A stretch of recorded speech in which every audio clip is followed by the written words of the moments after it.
今日係2026年1月24號朝早，好早，而家得個8點鐘啦。今日都好凍，around 10度到啦，10度多啲啦。我又開始磨啲咖啡啦。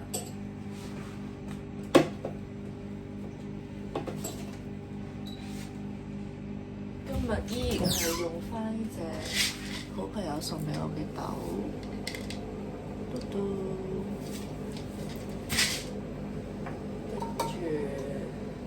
就開始磨豆啦，裝入呢個入邊。呢部機真係好好用。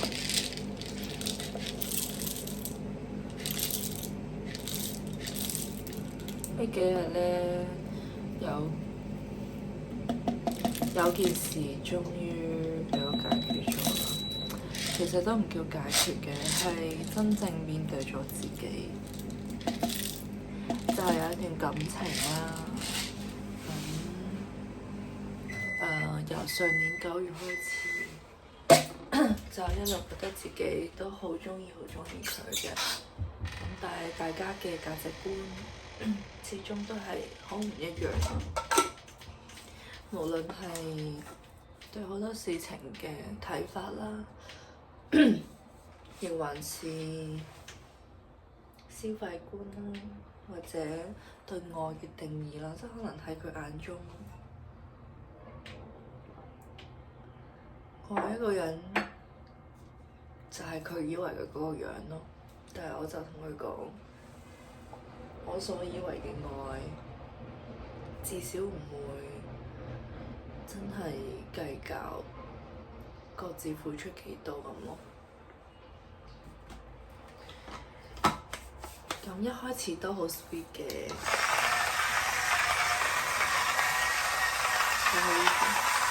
最初呢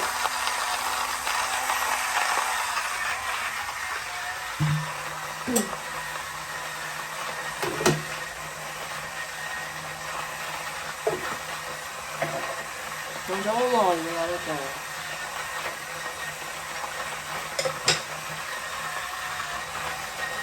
咁啦，初嗰時大家都好 sweet 嘅，咁但係咧我自己又好鍾意周圍旅行啦。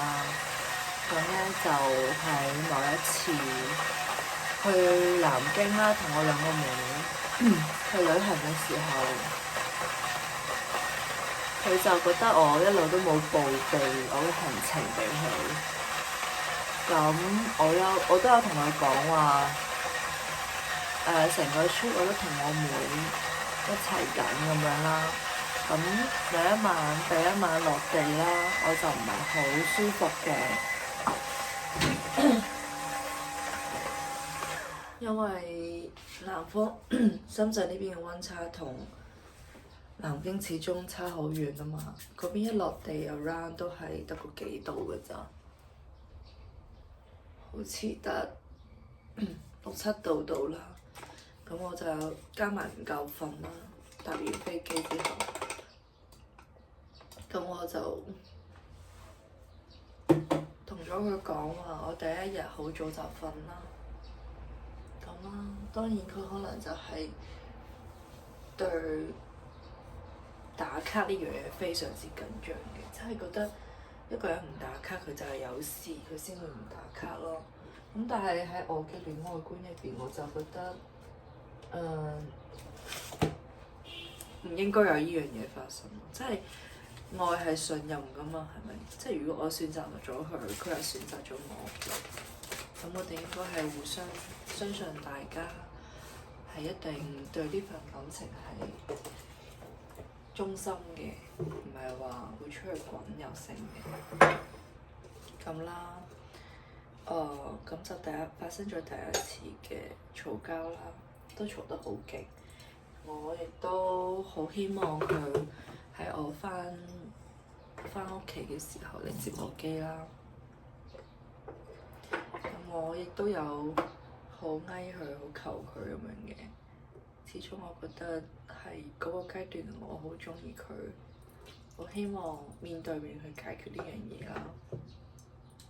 但係佢就係覺得我掂到佢嘅底線咯，所以就冇辦法做出任何讓步，所以我好 hurt 啦。嗰段時間即係每日都喊嘅，跟住喊到瞓着咁啦，跟住我屋企人又陪住我，佢哋其實都會覺得可能我哋兩個係咪唔係好啱啊咁樣咯。而家開始沖我杯咖啡，較低少少。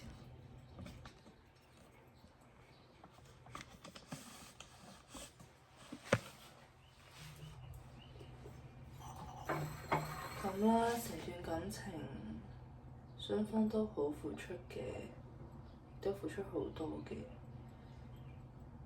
但係後尾可能佢覺得佢已經唔想再付出啦啩，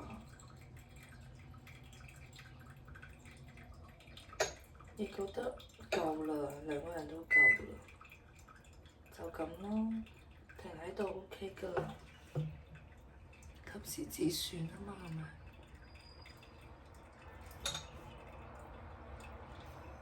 咁我依家日日朝早都會飲手沖啦，前幾日真係冇心機啦，咁就冇沖住。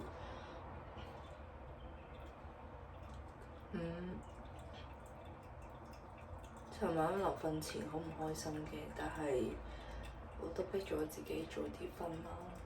希望今日全日課都係一個好差嘅狀態，對住啲小朋友，係咯。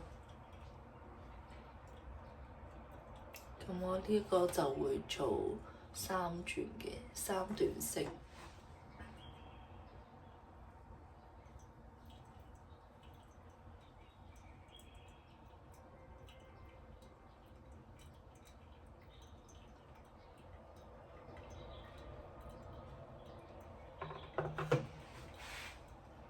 OK 啦，今日揀隻杯。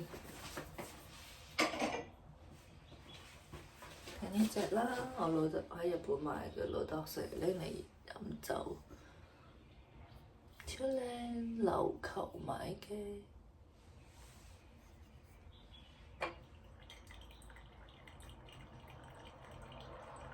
將最後呢一轉滴完